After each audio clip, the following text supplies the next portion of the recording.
assess the benefits of jiu-jitsu and the benefits of wrestling as they pertain to mixed martial arts.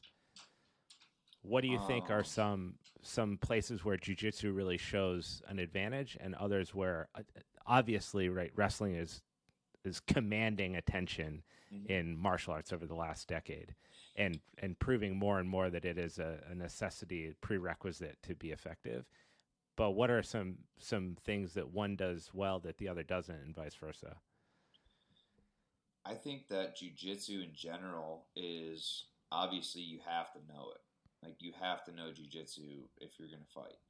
And there's a lot of guys that, there's some guys who are knockout artists and they don't have much jiu-jitsu at all, but it's something that it's eventually going to catch up.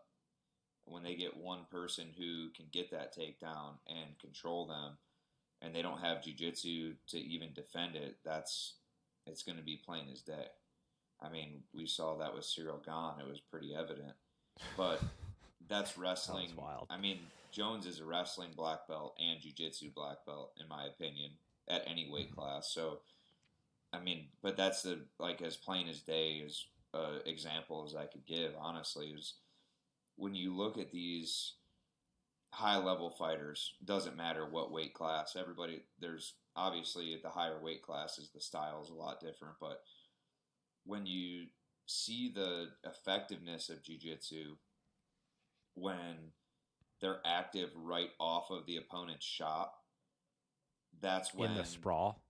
Not even a sprawl, just attacking the neck and going for roll-throughs and whatever it may be. It's the offensive jiu-jitsu. I feel like that is way more prevalent than just getting taken down and trying to do jiu-jitsu from your back with your back flat on the mat and the guy pounding your head into the ground.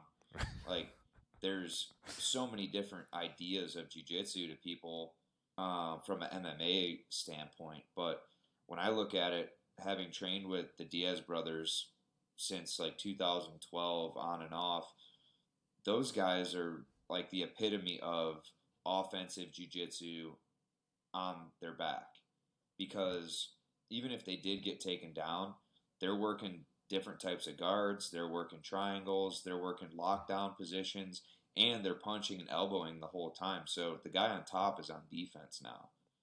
And I think that's the type of jiu-jitsu in MMA that is prevalent, where there's a different style of jiu-jitsu where you're just holding and you're in guard. You're trying not to let them pass, but you're not doing anything offensive.